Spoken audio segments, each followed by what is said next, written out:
Bossman Show. We're keeping up our new theme of the summer, having on all new coaches of college basketball teams, and we're going to talk to David McLaughlin of the Dartmouth Big Green up in New Hampshire. I tell Coach off the air how I couldn't live where he lives at because I can't drive in snow. As I told you on there many times, JR cannot drive in snow. So, but Coach, I know he can do it. So, Coach, I'm glad to have you on the show this morning. How's recruiting going for you on the road here?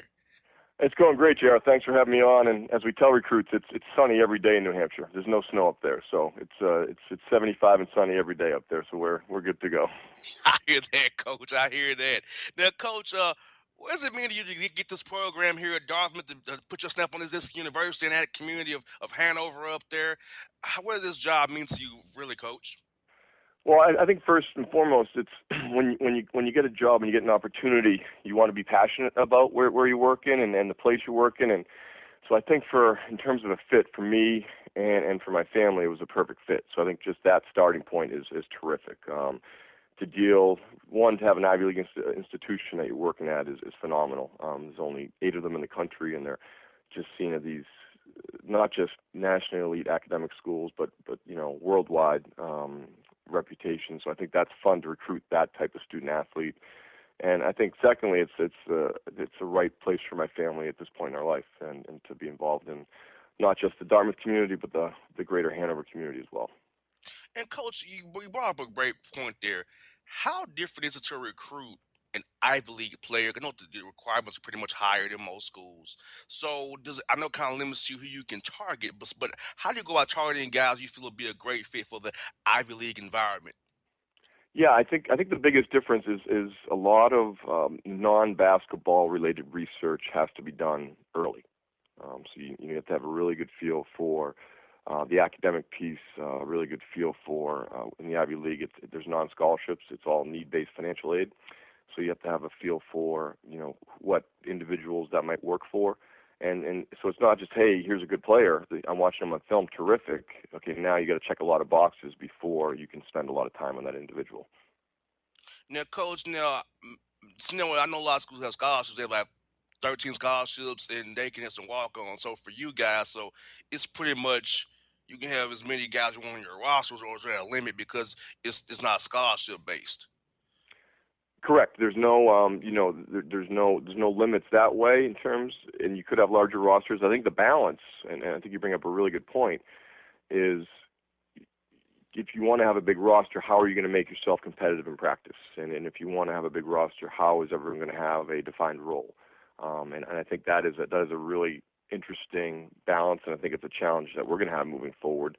If you have over 15 or 16 guys, how do you make a competitive environment on a daily basis, and how do you keep everyone happy? And that's always a tricky balance for a coach and the coaching staff. Yes, indeed. Folks, we're joined by Dolphins Big Green head coach David McLaughlin here on the Bossman Show. Then, Coach, how's the workouts been going for your guys, and how's it been for you get your new players and the team kind of getting to know you and your staff and you knowing them? Yeah, that's a great question. We got the job, and it was a little late, but the advantage was we were in class because of the way that the academic system works at Dartmouth. We were in class through about June 8th, so we were able to spend some time on the court with the guys, which was nice because, you can have conversations with guys, and you can go out to lunch with them, and you can meet with them in your office, but until you get a feel for them on the court, how they're going to respond to you, and until you can kind of see how that chemistry is going to be between you as a coach and a player, I think that really helps to form a true relationship with them because it goes beyond everything else. And Ivy League rules don't allow you to work guys out in the summer. So we do have some guys on campus taking classes, but in terms of on the court, we can't do it. So it was a huge advantage for us to at least have a couple weeks with them, 3 or 4 weeks with them before we went on the road for the summer. Now, Coach, I want to love to ask this question before I hear. Because I know there's a difference between Ivy League and the rest of the NCAA schools that I kind of talk to. If you could, Coach, what are the big differences between the Ivy League rules and rules like the regular Power Five or Big Five conferences, some of the other mid-major conferences? What's the difference between you guys and them?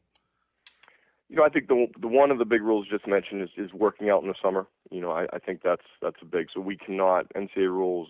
You can work guys out in the summer with the 2-hour rule, and we can't do that. across the league. There's also just a couple other small restrictions on hours during the year. So if you might have 8 hours in the spring, we might have 6. Things like that. So it's nothing drastic, just a lot of little things, and it's really just to keep the stress and the emphasis, not the stress, excuse me, the emphasis on academics and especially in the off season. Most of the rules apply during off season time. Got you. Now, Coach, when people watch your team play this year and beyond, what are things you want people to take away from watching your team play every night? That's a great question. I think when we want, in the way I always say, and I say to our staff and our guys, how do we want to be defined? How do you want people to view us? And I think we want to be seen as a team that plays a lot of energy, especially on the offensive end. I think we want to be seen as a team that plays with multiple efforts on the defensive end. And I tell guys, if we can have 5 guys on the floor, especially defensively, playing with multiple efforts on consecutive multiple possessions, then that's a good defensive team. And I want people leaving the gym seeing that. And then beyond that, we want people saying, hey, they really execute. They really move the ball well. They really know who they are on the offensive end. And I also want people to say we play with a great purpose of play. The ball's not dead. It's moving. And we have a great purpose of play on the offensive and defensive end of the floor. Sounds like to me, Coach, you want to play with the Golden State Warriors. That's what it like to me, Coach. That'd be great. That's sign me up. That's what it sounds like to me. Because I hear Steve Chris all the time about playing with passion, playing with energy, moving the ball. The ball has energy, contested multiple efforts. Like, it's not like the Warriors, So like, hey, that's in the side you up for that, Coach. Now, non-conference schedule-wise, I know it was probably already done for you once you got to Dartmouth. Probably a lot of it done for this year. So going forward, how do you look at your schedule in these non-conference games for your team? You want to go tough to get a high RPI, or you want to kind of get some home games with 2-1s? How you see going about that non-conference schedule going forward? Yeah, that's another really good question, and it's something that is really important when you look at your season. I think a lot of people don't realize the time and the effort and energy that goes into scheduling and the thought process that goes into it. And I think first and foremost, you want to kind of look at those relationships that teams have been playing for a long time. So for us, we might have been have a long-lasting relationship with the University of Vermont or a long playing relationship with the University of New Hampshire, and you want to keep those relationships moving forward.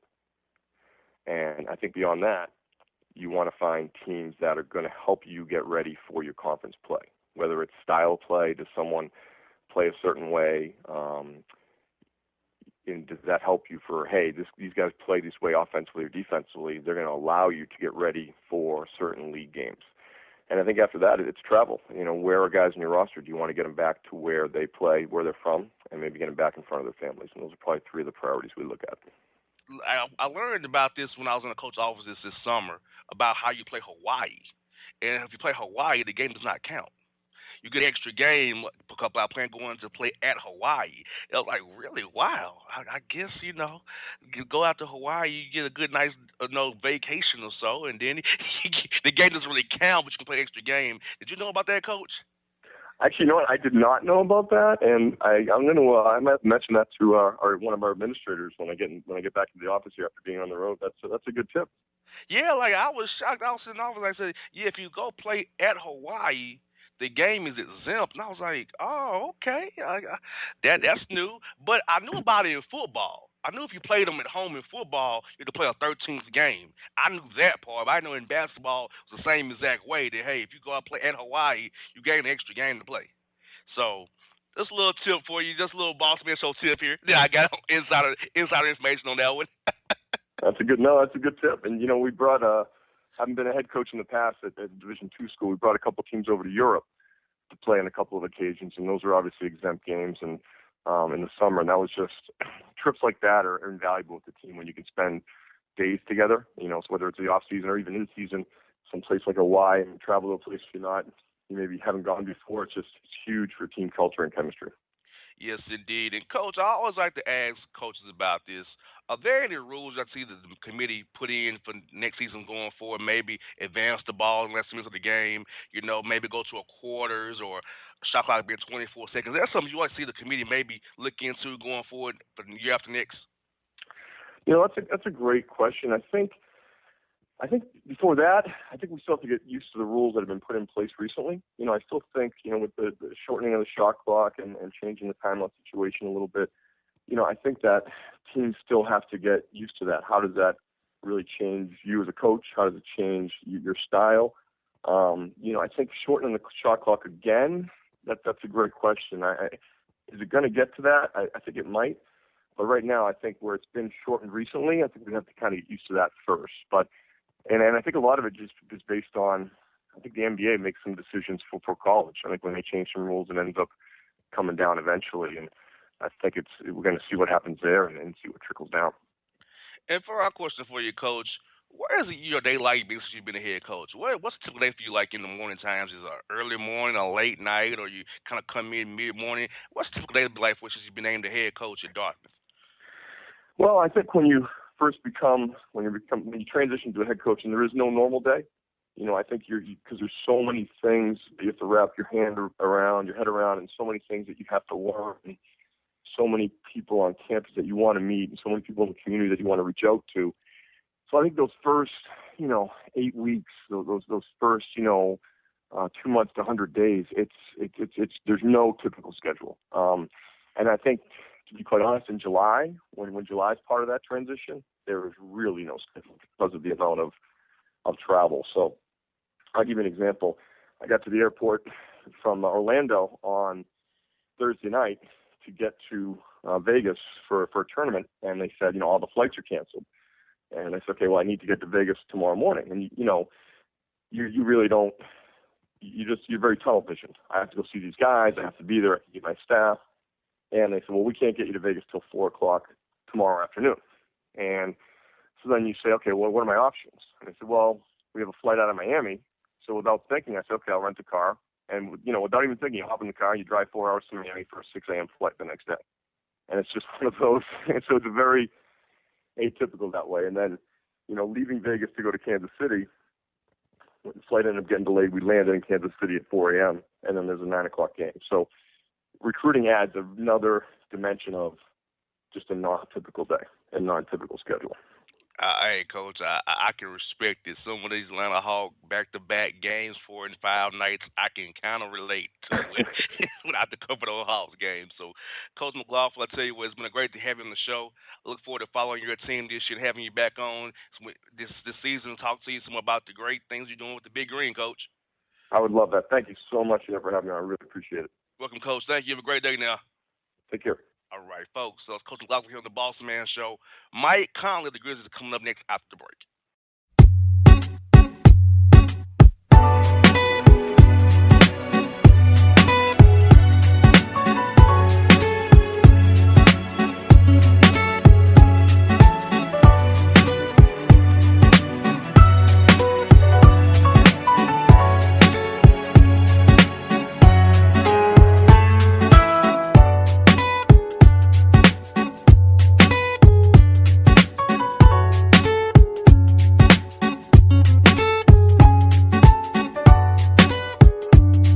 Hello, my name is Travis Williams, President and CEO of Academics and Athletic Consulting, focusing on educating and empowering tomorrow's collegiate athletic leaders. My passion is for the education and genuine concern and care for today's student athlete. It's the centerpiece of my life's work. A college education, both in and out of the classroom, is a truly rewarding benefit.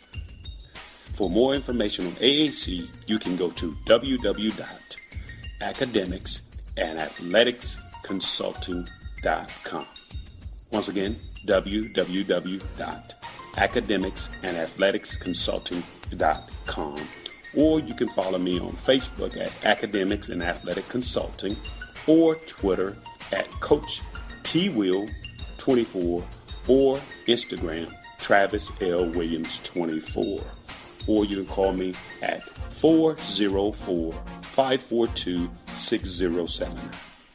Once again, AAC is very proud to partner with J.R. McHenry of the Bossman Radio Show, covering sports and entertainment across the country.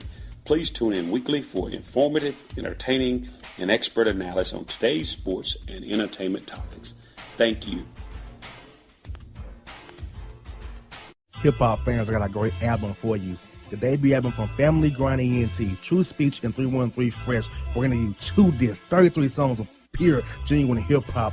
Albums available on iTunes, Amazon, Google Play, illstreetrex.com, and streaming live right now on Rhapsody, Beats Music, Spotify, Xbox Music, Slacker Radio, and SoundCloud. Check them out today. TrueSpeech and 313 Fresh. Family Grind ENT. Believe in it. Get it.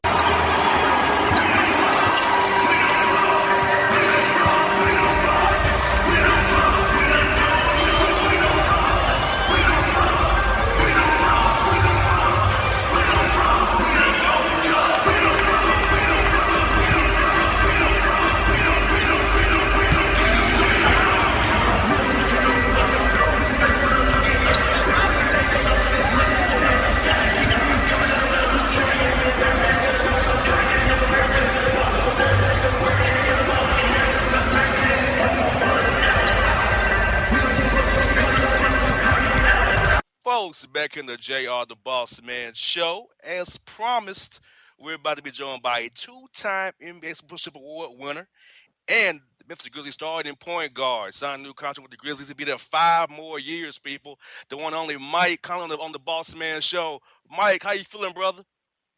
I'm doing good. How about you? Man, I'm doing good, man. It's a hot day here in the ATL, man. So summertime heat, loving it, man. Sounds good. Now, Mike, how has the offseason been treating you so far, man? And where are you enforced your recovery from your Achilles injury that kept you out the latter part of the season? The summer's been good. It's been fairly quick. Spending most of my time working on my body, working on recovering from obviously Achilles, and everything is in a great place right now. Body feels great. So just been working out, staying ready for the season, and excited for the upcoming year with Memphis and what we have going, for the future. And yes, and you guys were hit hard last year, Mike. 28 different guys on the roster suiting up for you. That's the toughest year you've ever been a part of as far as the attrition and having all the different guys on the team. But at the same time, was it a happy feeling that you guys fought to the end, even though you was lesser than what you should have been all year long? Well, yeah, it was one of those seasons that I think as an athlete, you want to try to forget. It's one that we went into last year with a lot of high goals, and with injuries that happened very early in the season to our team, we never really could recover from it. But at the same time, through guys just staying ready, staying available. Guys coming in and out of the roster, we were able to make it, into the playoffs and at least give it a run. And that's what, all you can ask for. We never gave up regardless of our situation. And that was the exciting part. And the only thing that I think exciting that we can take away from last year's season. Folks, we're joined by Mike Conley here on the Bossman Show, Grizzlies starting point guard. Now, Mike, with 20 different guys coming through the locker room, did you know everybody's name that came through there, or did you kind of just knew them by number? There's a few times I didn't know what the guy's name was that day. I would refer to him as the new guy or whoever we just picked up, and then soon after that you finally kind of let it all sink in, and you meet who they are, and you form a relationship with them a little bit. So it was tough to have guys coming in and out, and some guys were there for 4 or 5 days. It felt like some guys were there for 2 weeks, and so it was a revolving door for sure. Now, when it comes to you guys when your schemes, so you probably had to kind of simplify all your schemes to make sure the guys who were new as getting it could pick them up releases, so you couldn't really do too much blitzing or be too complicated with your coverages because, they don't know all of what you guys do.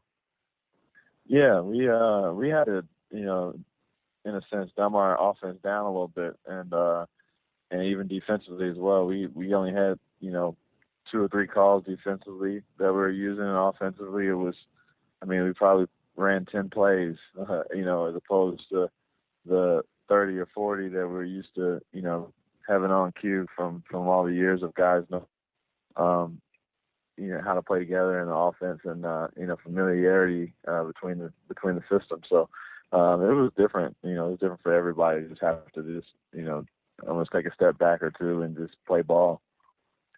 Now, Mike, you gotta be excited about this, Mike. You know, the organization brought in guys like Chandler Parsons, a great shooter, a 16 guy who can do a lot on the court. Troy Daniels to back you up. Wade Baldwin, a guy I know pretty good from Vandy. You know, that guy can ball. And Deontay Davis as well on the roster, to name a few, man. What do you think these guys are going to bring to your roster next year? And it seemed like you guys kind of got younger on the fly and got a lot of different athletic abilities to help you guys out in the Western Conference going forward. Well, yeah, I'm very excited for for what our organization was able to accomplish this offseason. They went out and did what they said they were going to do.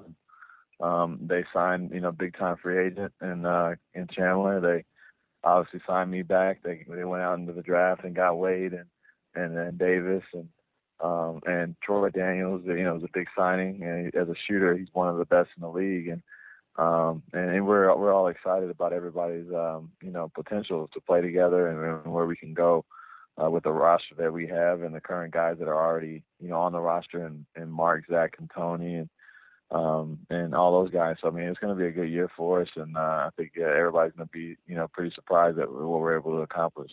I agree, Mike. I think you guys can go a long way next year with the roster you got, with you back and Zach and Mark, all those guys, with Chandler Parsons now, the shooting you got. I think you guys are going to be a great team next year, and I look forward to it.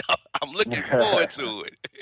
Now, Thank you. Now, Mike, looking from afar, Coach Fizdale's a guy I've always liked from watching him on interviews with doing Heat games and talking to him pregame. He's always been a great guy how he works with guys pregame and gives guys confidence. Now, since you've known him for a few weeks or so, what's your overall impression of Coach Fizdale and what he's going to bring to you guys and the team and help you with your game going forward? Oh, I think he's he's a hard worker. From the get go, you can see his passion for the game, his passion to help create you into a better player, a better person, and those are things. His core values are things that I believe in, and I'm very excited to work with a guy that really cares about you as a player, as a person, cares about your family, and wants you to succeed. He's going to do everything he can to do that, and to have coaches like that in this league is rare. So I'm excited to have the opportunity to suit up for him and really get this thing going and see how much better we all can be. Folks, join Mike Conley here on the Bossman Show. Now, Mike, for those who don't know about this, your locker is virtually next to Vince Carter's locker. And, like I told you off there, Yeah. me and you are the same age. We grew up on that half amazing VC. So for you, how big a thrill is it for you to every day have this guy, a living legend, right next to you every day, dressing with you in the locker room every day? And what has he taught you so far since he's been your teammate about how to be professional and some little tricks of the trade and being in the NBA so long? Man, it's been a blessing, to be honest. Vince is a guy that I know that a lot of us who are around the same age all look up to and idolize as kids, and to have him as a teammate, and not only that, but as a good friend, it's huge, and he's been there to help me in, as far as the mental side of the game and things on the court that I can improve, and he just always keep me prepared and teaching me more about the mental side of the game and always being professional and being patient more than anything. So it's exciting every day to walk in and know that you sitting next to a Hall of Famer. So I got a pretty cool job. Yeah, and speaking of like Vince Carter, last year, Mike, he showed he still could play. Like when you guys had all them injuries, he was healthy for the most part, playing those last few games of the year. Him and Matt Barnes with Lance Stevenson. I mean, those guys kept you guys in games, got you in the playoffs, and your team fought San Antonio real hard. It's just that you guys didn't have enough, but he showed he could still play this game of basketball at a high level still. Yeah, he definitely did that. I think that he had just battled an injury or two over the last year and a half, and finally was starting to come around the corner from that. And once he got some more minutes, he was able to get into a better rhythm and showed that he has many years to play, and he can play as long as he wants to. He's taking care of his body very well, and still one of the more athletic guys in the league, even at his age. So it was exciting to see those guys who sacrifice so much. Matt Barnes and VC and all those guys stepping up for a team that was depleted with injuries. And Mike, at your press conference, you just said you'll be donating $1 million to the Grizzlies, a charitable foundation, man. In the wake of what's going on in our country, do you feel like it's an even bigger responsibility for guys like yourself to be part of the communities and show these people in the communities that, hey, we can do better and be better and help be inspirational to these guys, coming up to say, hey, we need to do it this way. We shouldn't have to fight the police. We shouldn't have to fight each other. We can come together and be all for one and one for all. Yeah, for all of us athletes, especially with all of us in the NBA at this point, we're under a microscope, and we're at a perfect stage to raise our voice a little bit and make a statement, make a stand and help guide and lead and be there for our communities, and that was. The donation was something that had, been weighing on me for a while, and it's going to continue. I'm going to continue to donate and spend my time in communities regardless. But as far as what's going on in our communities today is something that we can't stand for. And, we as athletes have to be role models. We have to try to, be leaders in the best way that we can, and try to preach the right things, make our communities better, more knowledgeable, and give everybody fair opportunities and to succeed in life. Mike, I want to ask you a question that I want to ask a lot of you guys about Rob Fisher. Do you ever wonder, like Fish, where do you get these suits from? Do you ever think about that? Like, where is he getting this stuff from? Oh man, I'm thinking I don't know where he gets it from. He must have a tailor that just cooks up something in the lab every a couple weeks or so, because he comes with some crazy colors. And Pete probably does, but see, Pete's always sharp though. Pete's kind of working in symmetry. Fish is like, what? Right. Pete keeps it classic, man. He keeps it cool, and I think he has to balance it out, especially with Rob's choice of exotic suits. Exactly. Hey, follow up for you, Mike. Man, take us behind the scenes a little bit, Mike. For a lot of guys who don't hear you guys on a regular basis talk about the process of getting ready for a game. So, if you could share, like, what's a typical game that they like for you to get ready for a game on a game day when you head to the FedEx Forum in Memphis to put on a show for the Grizzly Nation? Well, for me, we normally have a shoot around early in the morning, 9 o'clock in the morning, and I'll get up for that and get there about 30 minutes early, get some treatment on my body, and get some couple extra shots up. To go through our walkthrough, study film, do whatever you have to do to prepare for the game. Go home, eat lunch, take a long nap, get ready for the game, drive back down about 2 hours before tip off, and make sure I get a good lift in, good court workout in where I get my shots up, do some stretching and different routines that I have. And finally, 30 minutes before the tip off, we finally are in a uniform and ready to go, and that's when you're locked in, and everything is all the preparation that you've done for the last 2-3 days for that team you're playing against, you get to go out there and use it. So that's pretty much a daily basis. I hear that, Mike, and I'm gonna tell you, Mike, I cover a lot of Hog games and Hornets games, but I tell you what, Rick Trotter and that Grizzly staff, man, that in-game protection you guys have is top of the line, man. That Grizz always has something going on. Do you ever notice that when you're on the bench, what Grizz has going on when doing timeouts? Yeah, man, I do. I keep an ear and an eye looking up, trying to see what's going on, and I always got something cool going on, some kind of fun game or challenge going on. So it's they do a great job with the relationship with that and the fans. Hey, Mike, I tell you what, it's been a pleasure to get you on the show, man. Congrats on the new baby, brother. And I look forward to seeing you next season again. And I look forward to seeing what the great things you guys do next year. I look forward to talking to you again down the road, Mike. All right. Thank you very much. I appreciate it, and have a good day. All right, folks. Mike Conley here on the Bossman Show. Come on, next Dan Feldman of ProBasketballTalk.com after the break.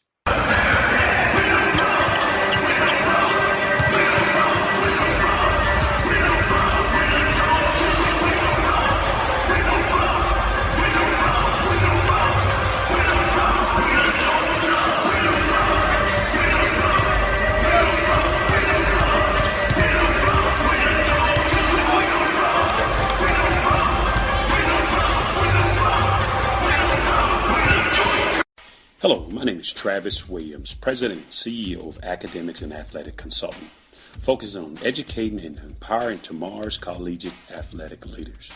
My passion is for the education and genuine concern and care for today's student athlete. It's the centerpiece of my life's work. A college education, both in and out of the classroom, is a truly rewarding benefit. For more information on AAC, you can go to www.academicsandathleticsconsulting.com. Once again, www.academicsandathleticsconsulting.com. Or you can follow me on Facebook at Academics and Athletic Consulting, or Twitter at Coach TWill24, or Instagram Travis L. Williams 24. Or you can call me at 404-542-6079.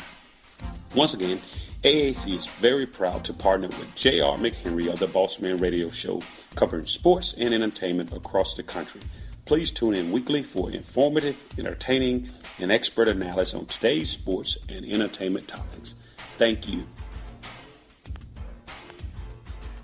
Hip-hop fans, I got a great album for you. The debut album from Family Grind ENT, TrueSpeech and 313 Fresh. We're going to give you 2 discs, 33 songs of pure, genuine hip-hop. Albums available on iTunes, Amazon, Google Play, illstreetrex.com, and streaming live right now on Rhapsody, Beats Music, Spotify, Xbox Music, Spreaker Radio, and SoundCloud.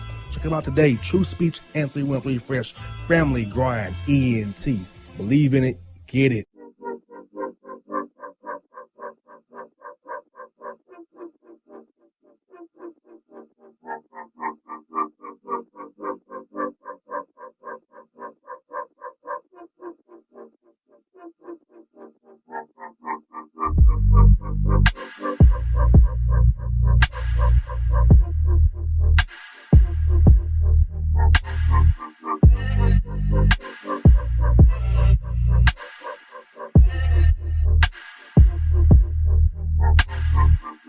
Folks, back in the Jared the Bossman Show is joined by David McLaughlin of Dartmouth and Mike Conley of the Grizzlies. And now we're joined by friend of the show, Pro Basketball Talks, Dan Feldman. Dan, how you doing, brother? Good to hear your voice again, man. I'm good. How are you? Oh, I'm doing good, man. Burning up here in the ATL, man. I can only imagine as hot as it is here up in Detroit. Yeah, it's 97 with 80% humidity today. So, yeah, it's like, yeah. So, yeah, it's steamy, man. It's very steamy. And we wonder why Atlanta doesn't get all the free agents. Exactly. This oppressive, choking heat, and get this, Dan, I'm talking to you from the Falcons training camp, so I was outside literally 30 minutes ago, so I'm going to be here to talk to you right now in the studio. Well, I'm glad I gave you an excuse to get back inside. Thank you, man. And sticking with the thing we had with Mike Conley on the show, man, how do you feel about the Grizzlies offseason move this year with him bringing back Mike Conley, signing Chandler Parsons, making David Fizdale the new head coach, Troy Daniels, the draft with Wade Ball and Deontay Davis? Have the Grizzlies on the fly retool their roster to be sustainable going forward after Tony and Zach Randolph leave after next year, most likely? A little bit. I think more than retool, the big thing for them was keeping Conley and just staying the course, because they'd already traded away their next first-round draft pick.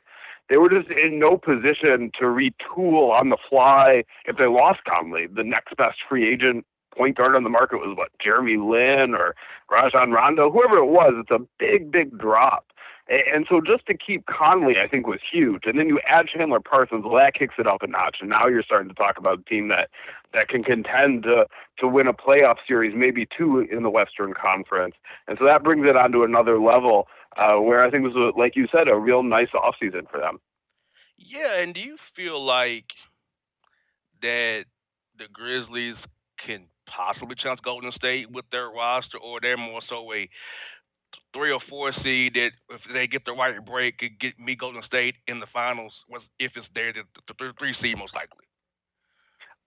I think they need more than the right break. I think they need the several right breaks. The Warriors are just so far ahead of everybody else with Durant now. I mean, they're on another level, and it's a big step to the next level.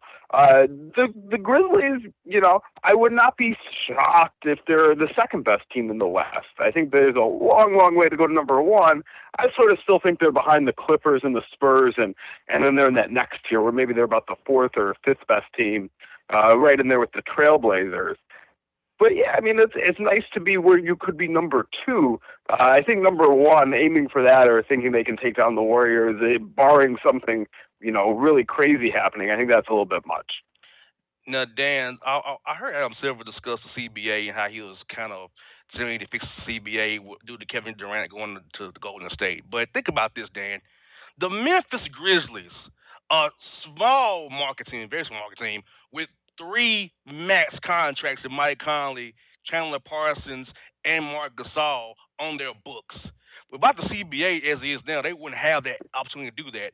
And look at the Portland Trailblazers spending all this money, and Charlotte keeping Nicholas Batum and Marvin Williams. So when I hear the commissioner talk about the CBA and how it's broken, needs to be fixed, I think it's working. These teams with small markets are keeping their guys and signing them to big money deals. That's a fantastic, fantastic point. I'm with you, and I think to whatever degree it's quote unquote not working, it's not working this year. It's a 1-year crazy thing where the new national TV contracts kick in all at once. The salary cap shoots up. Only guys who are free agents and a couple guys who can get their contracts renegotiated, like James Harden, can take advantage. It's such a fluky thing, and next year it'll have some of the same characteristics, but not as much. At least if things stay this course. The following year, we're sort of going to be back to normal, just with bigger salaries. And so I think the idea that something needs to be fixed for the reasons you said, one, is overblown, but also because this is a 1-year blip. The Warriors just sort of happen to be at the right place at the right time where, they have their superstar MVP player, Stephen Curry, on a cheap contract because he signed it when he was having ankle problems, and the salary cap's going up, and Kevin Durant happened to be a free agent this year. That's not all going to come together again. So I think if owners worry too much about, quote-unquote, fixing the CBA, they're going to create some new problems for themselves. Exactly. And I hear talking about a super team. Golden State was built organically through the draft, except for Kevin Durant. So I don't know how it's a super team if it's been drafted well. I mean, if you ask me, Dan, OKC had a super team if they kept Harden and Ibaka with Durant and Westbrook. They have super team themselves, but they didn't. They traded them away before they left on their own. And I guess that's where the worry comes in, that teams like the Thunder would feel like they need to trade away somebody rather than keep them, that it's too much for those teams to keep all their stars together. But I just think the Thunder made a poor choice. Like, they should have kept Harden, and the system has changed a little bit in ways they didn't foresee. And in hindsight, I'm sure they wish they would have kept Harden, especially because maybe that would have led to Durant re-signing. They would have been a contender for longer. I mean, that's really going down more of the rabbit hole. But I think the system is set up pretty well where small market teams can be competitive. And the problem with this whole small market team discussion, by the way, is we change our definition of what's a small market, what's a big market, sort of based on where players pick. When the Warriors were bad, when they were bad forever before the Stephen Curry era, nobody was talking about Golden State as some huge market. Yes, it's a big place, but when you talked about the top markets, they didn't get brought up. Exactly. When the Heat were kind of up and down before they got LeBron, Wade, and Bosh, nobody was starting a list of big markets by going New York, LA, and Miami. And then it changes the way people talk. The Spurs are obviously not a big market. Nobody talks about them that way. But they don't really get thrown into the mix of small markets who can't compete. So really, it's what it should be. It's where teams that make good decisions are going to have good teams, and teams that make bad decisions are going to have bad teams. But if you play in a larger market, you do get a little more leeway than a team in a smaller market. I'm okay with that. Folks, to join Dan Feldman on the Bossman Show for BasketballTalk.com, giving me a break from the Heat. Thank God for that, Dan, on the Bossman Show. And speaking of the Heat, here in Atlanta, the number 9 market in America, media market, and we only get Dwight Howard. Okay? We can't get nobody to sign here in Atlanta. The number 9 market, a lot of guys live here in the offseason, we can't get nobody to sign here but Dwight Howard, who's a hometown guy. So, like you said, that whole big, small market thing to me is overblown, because I live in a big market, Atlanta. You live in a big market, Detroit, but we're not putting those like New York, LA is. So, like you said, it's kind of when you want to use that to your advantage to make your argument.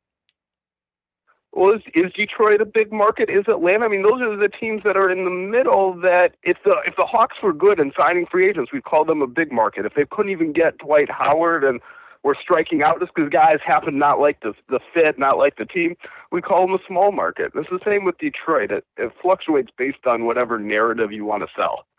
Exactly. And speaking of the Hawks signing Dwight Howard, you know, the people here in Atlanta are kind of tempered in their happiness or sadness about this because Al Horford to me was the Hawks organization. He signified change in the team actually being good, making the playoffs and being steady. And the Hawks only offered him 5 years, 142, and not give him the full 5-year max that Mike Conley got that he really wanted, and went with Dwight Howard, who to me is on the decline.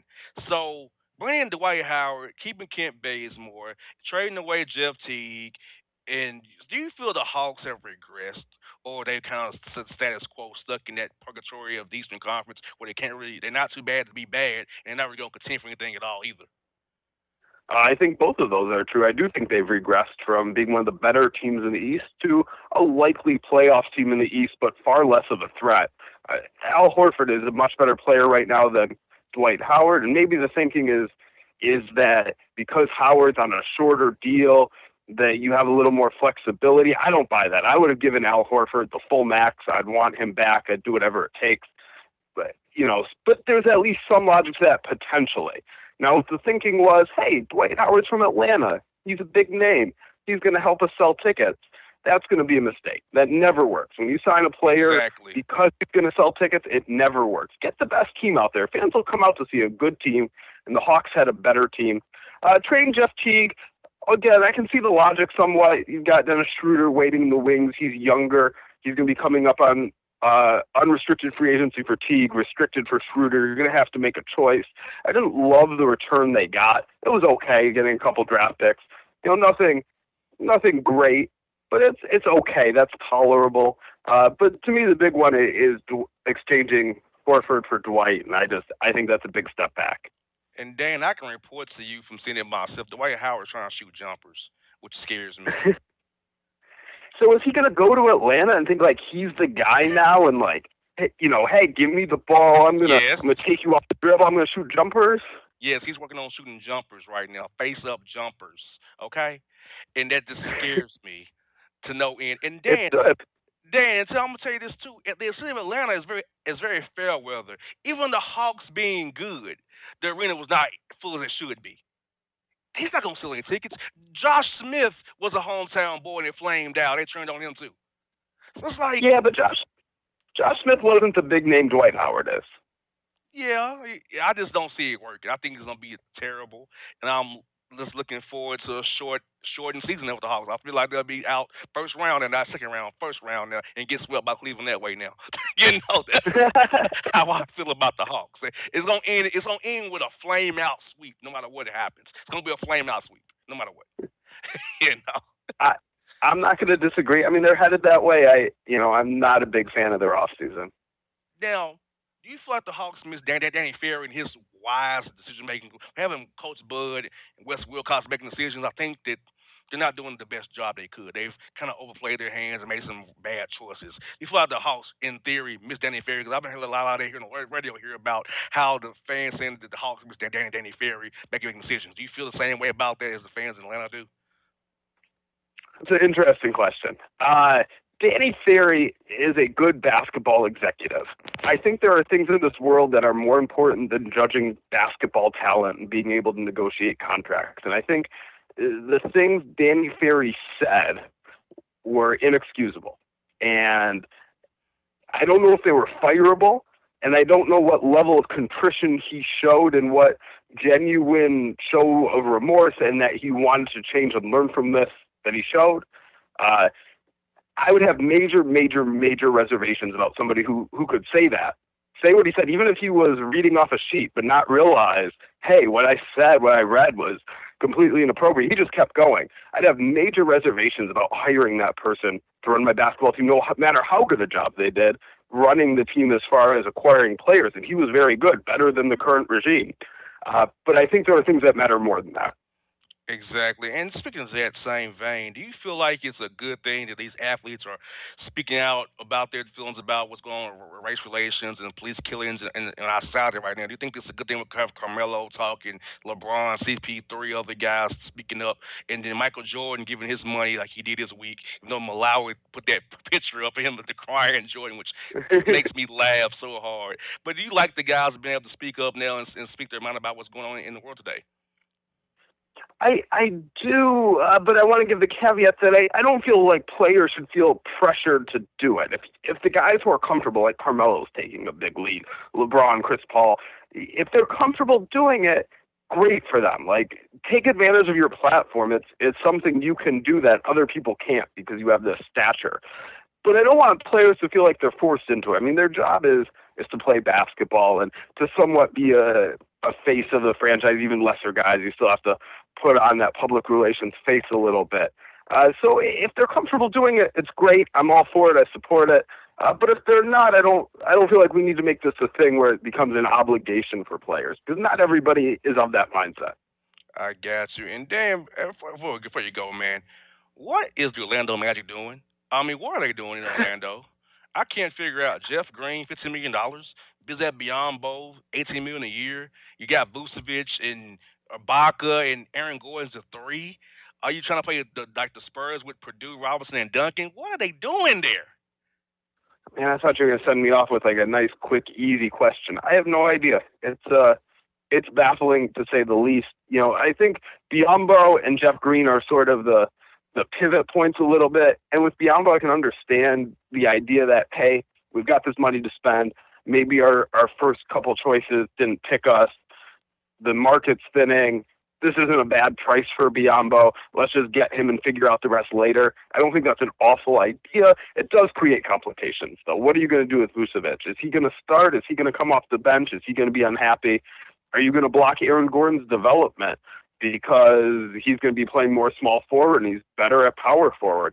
So that creates complications. Jeff Green, sort of a similar thing where, hey, you have all this money to spend, give him a one-year contract for a ton of money, but at least you'll have some upgraded talent for a year and you're not stuck in the long term. I don't know if Jeff Green was the best use of that money. I think if you're going to go that route, you probably could have gotten somebody better, maybe a shooting guard or even a point guard instead. But that's the route they went. Like, I don't hate that strategically so much. And then, of course, there's the Ibaka trade, where you give up a lot of value for somebody who's going to be an unrestricted free agent in 1 year. So either Ibaka does not work out for you, and that's bad, or he does, and you have to pay him a ton of money, and it's going to be hard for him to live up to that. So you it's a very narrow road where that trade will work out. And damn, I got one more for you, man. I talk about the Miami Heat. Deion Waiters, really? I mean, he should sign a qualifying offer and look at the money haircut he took. Like, what an idiot. But, you know, like, what are you doing, Deion Waiters? And then the Miami Heat with Tyler Johnson now letting Dwayne Wade go. Do you feel like Pat Riley sold his hand with Dwayne Wade and he's going to look like, wow, I screwed up? Or is he trying to save money for next year's cap space, trying to get some of those guys to come to Miami and him sell them on those rings again? I don't know. It's tough for me to get a read on what exactly happened with Wade. I think the Heat sort of decided that it was time to move on and he wasn't worth that money and taking up their cap the next year. The problem with that is to be able to sell. Yes, you have no state income tax. Yes, Miami's a great place to live. Yes, Eric Spoelstra is a good coach. Yes, Pat Riley has a great reputation. That's all nice. But one, you have to win. And I don't think this team's going to be that position to win this year. So if you're coming off a lottery appearance, it's not going to be super attractive to free agents. Two, you lose a little bit of your reputation of a place that fosters family and players first and taking care of your players because you did not take care of Dwayne Wade. He took pay cut after pay cut for the team, and there was never anything at the end of the tunnel for him. And then, three, you still don't have that much cap space. Chris Bosh is making a ton of money. Hassan Whiteside's going to be making a ton of money. You have a 1 year where Tyler Johnson has a low salary to take advantage before his salary shoots way up to about $20 million. So you don't have a ton of flexibility anyway. What are you going to do with that limited amount of money? on a team that's going to be coming off probably a so-so season without that reputation of family. I don't know if that's worth all the flexibility. Oh, I hear that. Well, Dan, I thank you for this heat break I had here. I look forward to talking to you again down the road, talking NBA with you, my man. Sounds great. Thanks for having me. All right, folks. Dan Feldman, ProBasketballTalk.com. Next up is the Boss Report after the break. Bolo.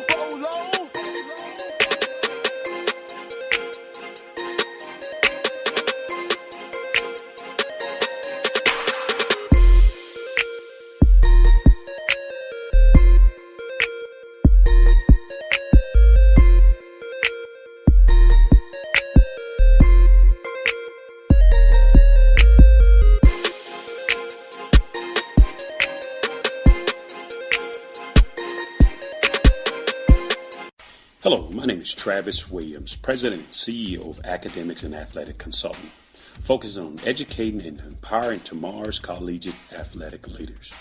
My passion is for the education and genuine concern and care for today's student athlete. It's the centerpiece of my life's work. A college education, both in and out of the classroom, is a truly rewarding benefit. For more information on AAC, you can go to www.academicsandathleticsconsulting.com. Once again, www.academicsandathleticsconsulting.com. Or you can follow me on Facebook at Academics and Athletic Consulting, or Twitter at Coach TWill24, or Instagram Travis L. Williams 24. Or you can call me at 404-542-6079. Once again, AAC is very proud to partner with J.R. McHenry of the Bossman Radio Show, covering sports and entertainment across the country. Please tune in weekly for informative, entertaining, and expert analysis on today's sports and entertainment topics. Thank you. Hip-hop fans, I got a great album for you. The debut album from Family Grind ENT, TrueSpeech and 313 Fresh. We're going to give you 2 discs, 33 songs of pure, genuine hip-hop. Albums available on iTunes, Amazon, Google Play, illstreetrex.com, and streaming live right now on Rhapsody, Beats Music, Spotify, Xbox Music, Spreaker Radio, and SoundCloud. Check them out today. TrueSpeech and 313 Fresh. Family Grind ENT. Believe in it. Get it. Back in the house once again.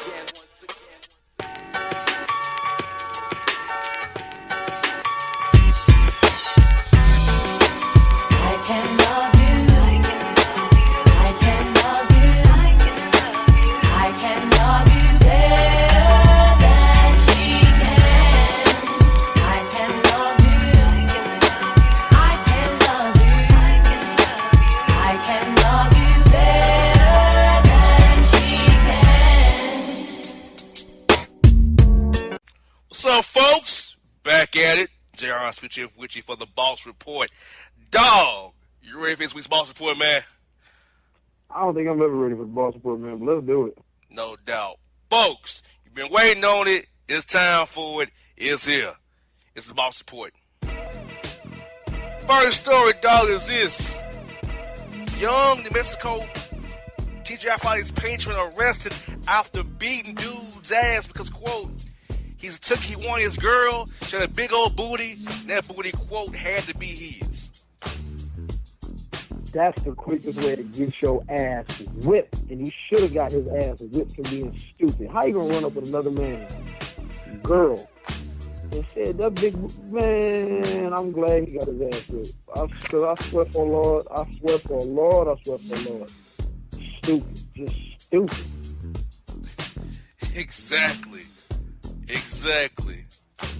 Also, we have Pokemon pimping. New York man arrested after cheating on his girlfriend and hitting his ex with an axe while gaming. Wait a minute. He hit her with an axe? Yes, an axe. As in like an axe used to chop wood? Yes. That is very violent. That is a gross overreaction. That's two of That's them a already, GOR. actually. No, two. Dog. Yeah, Jesus Christ, that is violent.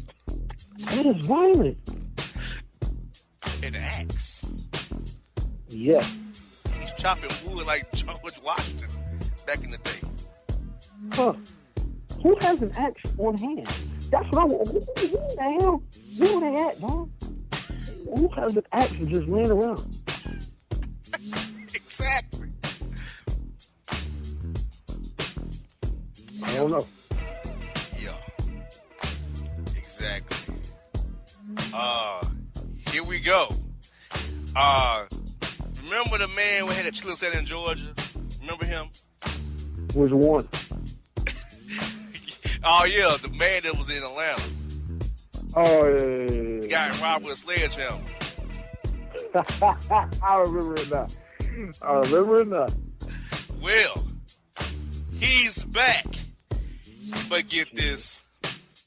His stand this time was destroyed by a pitchfork and electric saw.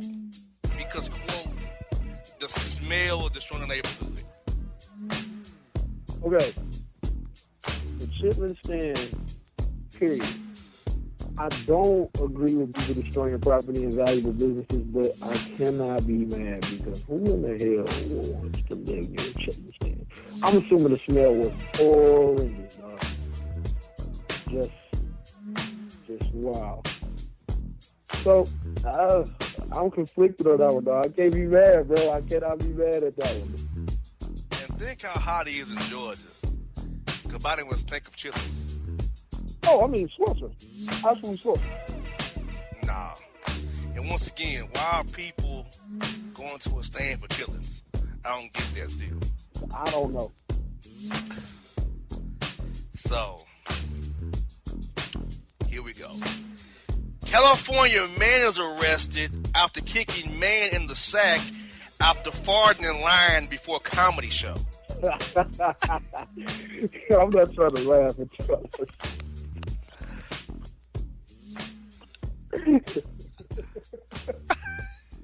That's so over the top and unnecessary, dog.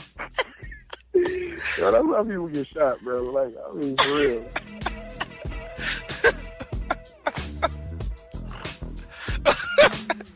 Like, he farting, got his sack kicked. Like, really?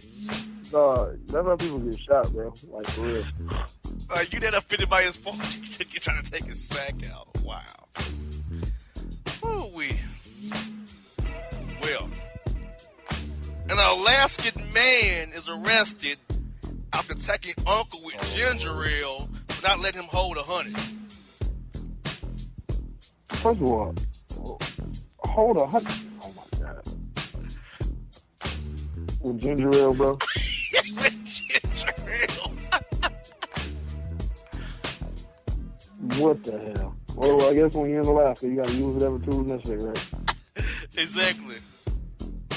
Just goodness gracious, man. Oh, wow. Whoa, okay. I didn't know ginger ale was a weapon until now. Dog, we got like 5 GORs already, bro. And this is wow. Like, dang. Whoo-wee. A woman attempted to hide $36,000 watch in her box after giving a $300 naked massage. Whoa, who's giving out naked massage? This woman in Virginia. Where in Virginia? I'm sorry, let me stop. I'm like, was she naked or was you gotta be naked? Like, how's this naked massage thing working out? But no, for real, yeah, that's kind of unhygienic. Though. Like, I mean, like, I don't know, bro. I don't know. Like, it's so many variables in naked massage. I don't really know how to feel about that. I'm still stuck on that. Like, first of all, who was giving out naked massage? Like, was it a couple or was it some lady? Like, yo, just some naked lady. Massage is $100 an hour. Just okay. some lady. Was she naked or did you have to be naked? You and her had to be naked. Okay, all right. That sounds like tricking at home. That's what I was getting at. I was about to say, no, man, naked massage. No, it's tricking at home going on there. Exactly. And A Nashville man is arrested after cuddling in bed with a mannequin he stole from the downtown Hustler Hollywood store. What? First of all, to go through the trouble of the hospital stealing the mannequin, bro, that's, oh man, wow.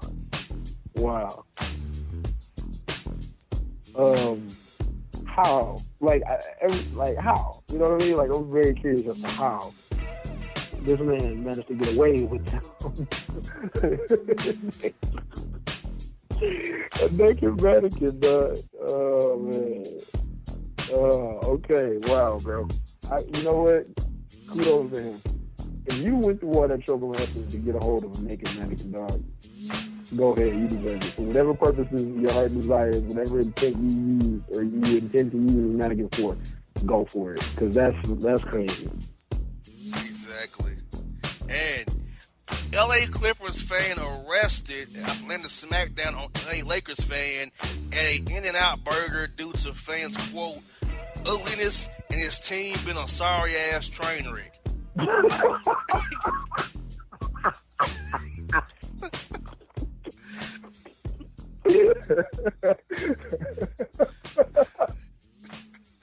Yo, I gotta gather myself. That's so extreme, dog. That's so extreme. He's getting sorry ass fresh. God damn. It was like, that's harsh. I don't know what words to say. You call the ass whooping, or the fact that that's what he said after he whooped his ass. He ain't gonna see a sorry ass fresh. I'm like, yo, that's so embarrassing, bro. That's a year in review story right there. Year in review right there. That's classic. That's definitely a year in review, man. That is definitely a year in review, bro. You said you caught an ass whooping there and said your team was a sorry ass franchise. Like, yeah, that's hurtful. That is so hurtful, bro. Like, you caught an ass whooping and your pride of integrity is hurting your entire team that you believe in. That's so real.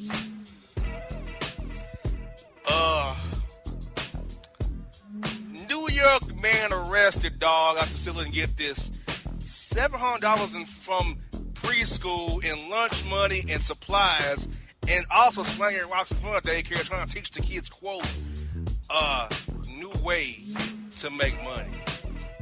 Okay, first of all, you should rot in jail for stealing money from the babies, because that's just not okay. That's not okay at all. You stealing money from the babies, bro. Like, you talking preschool. Them kids are 4 or 5 years old. He needs his ass whooping. He needs to go to jail for real. Second of all, what type of example is he trying to set these kids? Slinging rocks, dog? Like, yo, that dude deserved to be locked up. He deserved to be dropped off in the middle of the ghetto and get his ass whooped by every cat in the hood with kids. You know what I mean? Because that's disrespectful on a whole other level, bro. We don't need that type of energy in 2016. So that's absolutely ridiculous, man. I have no words for that. That's despicable and that's disgusting. We'll try this. North Carolina couple is arrested after attacking each other with pizza rolls due to arguing over, quote, household chores and animal feedings. You said he beat him with pizza rolls? Yes. How? Were they frozen? No, they were warm and hot. Fresh out the microwave. That's an elemental one. Dog, first of all, that's dangerous. The pizza rolls used to be hot as hell. Like, dog, they are so hot, bro. Like, for some reason, they are a weapon. They burn and they scold you like it's in the fiery pits of hell and stuff. So, that's a pretty dangerous weapon to have, dude. But you don't beat nobody on pizza rolls, man. That cause 3rd-degree burns. That's dangerous. That's dangerous. Second of all, our two grown-ass men arguing over who's gonna be tourists. Anyway, it's kind of weird. It's like, you know, nothing else to argue about. Like, that's kind of petty, bro. That's kind of super petty. Well, here we go. Southern pastor arrested after convincing congregation of women to join him on a sandy beach naked to receive the, quote, special blessing via his kiss of their butt cheeks. Again with this fool, dog. How do people keep falling for this, bro? Look, this is my whole thing about organized religion, bro. Like, literally, people fall for anything. And I am a spiritual brother. I believe in the Most High. You know what I mean? Grew up very religious, but it came to a certain point where I just had to realize, like, sometimes these people really, like, these fake spiritual leaders, bro, turn people into mindless cult-like followers. In what society would individuals say, you know what, Pastor, right, I'm going to go lay out on this booty ass naked and just spread him and let him kiss me so I can see stuff. What sense does that make when you say it out loud? It sounds like the stupidest thing in the world. And yet people actually let this man do that? Yeah. That's the second stupidest thing I've ever heard, bro. Wow. Ain't nothing but a hustle. Better believe it. And judge a man arrested after breaking into the pantry of the Marriott Hotel to get some bagels and orange juice for breakfast. Get some, what he broke in and still shot little breakfast. Yo, that's so savage, Dad. That's so savage. He broke it. Yo, that's terrible, dog. I almost know what to laugh because that's nuts, man. He broke in and still shot little breakfast. Damn. Damn. Alright. Okay. That's nuts. That's nuts. That is hilarious. Well, Virginia man arrested and thrown out of church after being caught peeing in Lipton Brisk bottle in choir stand during the Men's Day service. Man, here's the thing, dog. That's stupid. If you got to get your ass up and go pee, you a grown ass man scared to get up in church, and you should have pissed on yourself for being stupid. You get your ass up. The hell is wrong with you? Man, boy, I tell you, people are dumb. People are dumb, bro. I'd have had to look. Everybody in that whole road would have had to been inconvenience. I'm like, excuse me, ma'am. Excuse me, Sister Johnson. Brother Raheem. Excuse me. I must go relieve myself and y'all on the way. Yeah. Ooh-wee. And New York man arrested after beating the brakes off his barber with a bat for, quote, destroying his last remaining hairline.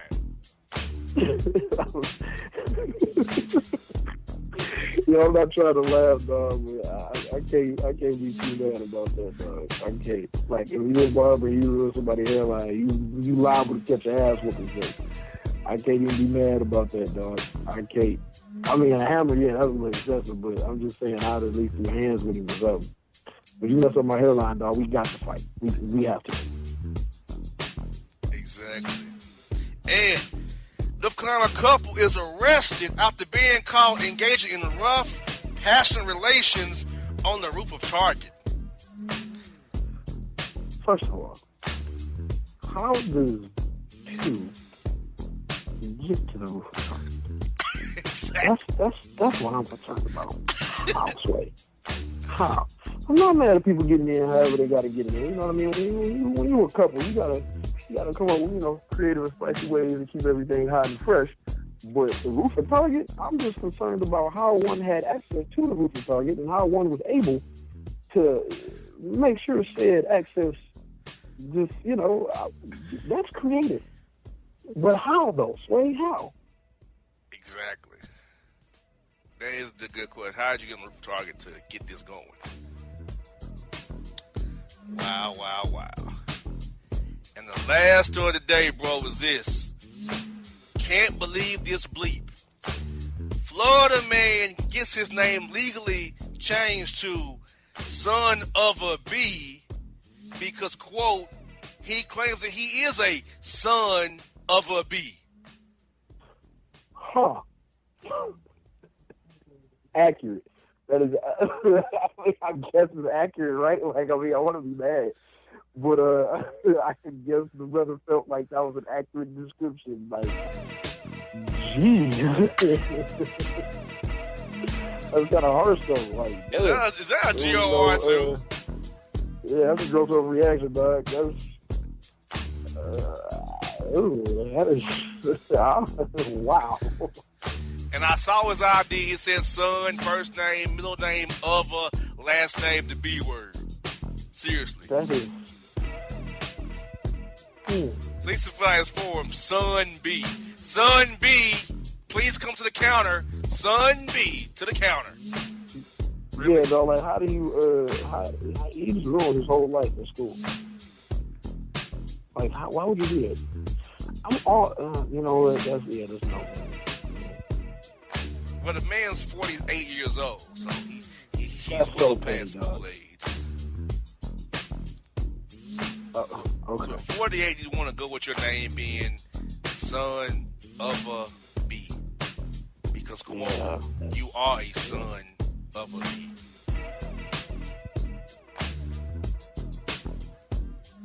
Wow. That's petty to a level I have never seen in my lifetime. Another year in review story right there. Year in review right there. Absolutely. But Dolph, let's close the boss report today. What is your take on this week's report? First of all, people still overreacting, dog. Like, people are still overreacting to these smallest things. Like, goodness gracious. People need to, like, calm down and chill out. I'm curious as to how that couple got a roof of Target, though. I ain't even gonna hold you up. That's, all right, interesting. I don't know. Third, why would he change his name to Son of a B? Like, yo, that's extreme. That's extreme. And lastly, people stop following stupidity, even if it's false prophecy. If you're a pastor, if you're in church or any type of religious tabernacle or structure, I'm not even gonna call it tabernacle. If you're in any type of religious structure or religious setting where you're getting your praise on to connect to a religious spirit of some type, and the pastor ever says the phrase, I've been called to deliver this message. If you receive this message, you must meet me on the beach, butt naked, with your ass in the air, and I must place my lips upon it for you to receive the sacred blessing. If anybody was to ever hear that, I want you to gather your belongings. I want you to get up calmly. I want you to leave. And I want you to never to return. And I want you to tell everybody that you know to never return. Because that is grade A lunacy, and that is some stupid assery to a level that I have never seen in my life. People start falling for the game, I've never read that in the Bible where any member in biblical times had received a sacred blessing by being booty butt ass naked on a beach and having somebody's lips planted on their buttocks. I have never seen it, I've never heard it, I've never read it. So people stop being stupid. Collect your belongings and go. And this week, no Gators this week. Praise God for that. No Gators. Thank God. Right. But the chitlin stand propped back up again. Like, we look, I think we need to start a club. No more chitlin stands. You know, like NMCS. No more chitlin stands. They need to go away for life. Like, there's no need for them. Yeah, for real. No need. If you want chitlins, go buy them yourself or go to a soul food spot and get you some chitlins on chitlin day. Stop. That's what I'm saying. It's like, dude, people can literally, like, go to the store and just buy. Why would you have the chitlins? I understand it's corner of the market. I get it. This business is like economics for damn sure. But, still, like, stank, bro.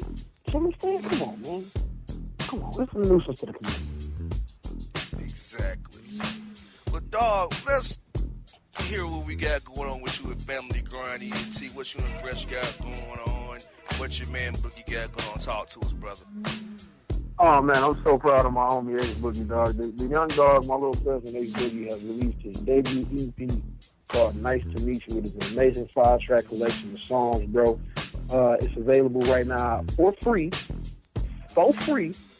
That's free with a capital F-R-E-E. And you can get it on familygrind.com. You can definitely hit up illstreetonline.com. That's ILLSTREETONLINE.com. You can download it for free. Subscribe to the letter. I promise you want to subscribe to that chain because we got a lot of stuff out there. Me and Fresh got a brand new video out for our song No Clubs, Just Bars. That's available on youtube.com/FGETV. You could also check it out at familygrind.com. And that single is available right now on iTunes, Amazon, Google Play, everywhere. You could also hit up illstreetonline.com too and grab that single. And my homeboy Shotty BTV, he shot the video for The Juice. That's a very special video, man. It's off our project, Cooking from the Underground.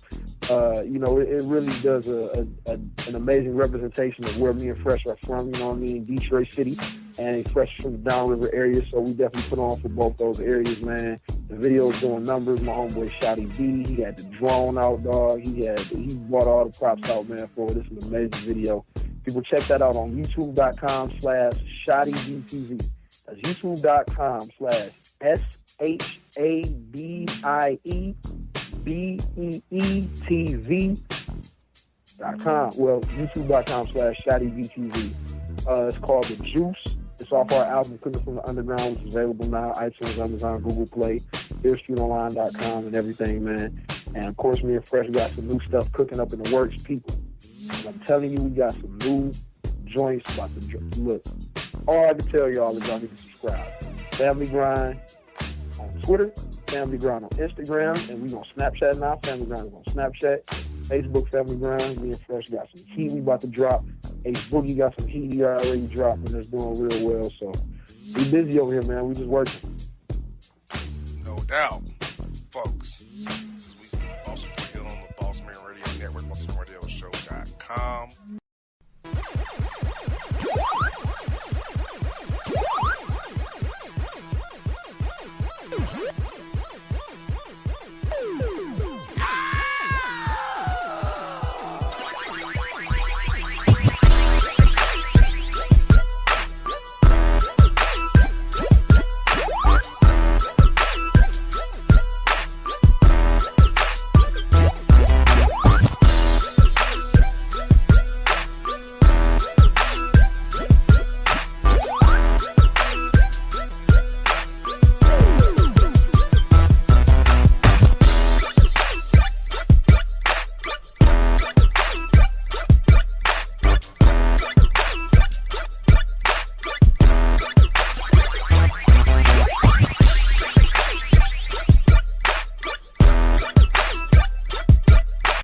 Hello, my name is Travis Williams, President and CEO of Academics and Athletic Consulting, focusing on educating and empowering tomorrow's collegiate athletic leaders.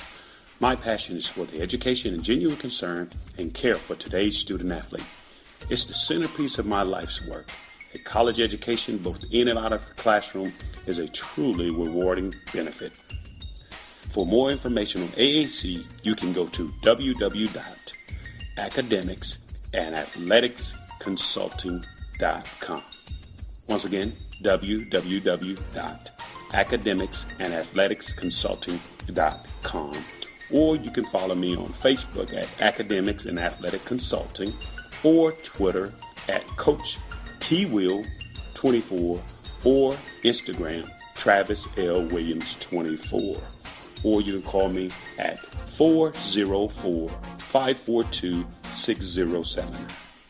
Once again, AAC is very proud to partner with J.R. McHenry of the Bossman Radio Show, covering sports and entertainment across the country. Please tune in weekly for informative, entertaining, and expert analysis on today's sports and entertainment topics. Thank you. Hip-hop fans, I got a great album for you. The debut album from Family Grind ENT, TrueSpeech and 313 Fresh. We're going to give you 2 discs, 33 songs of pure, genuine hip-hop. Albums available on iTunes, Amazon, Google Play, illstreetrex.com, and streaming live right now on Rhapsody, Beats Music, Spotify, Xbox Music, Spreaker Radio, and SoundCloud. Check them out today. TrueSpeech and 313 Fresh. Family Grind ENT. Believe in it. Get it.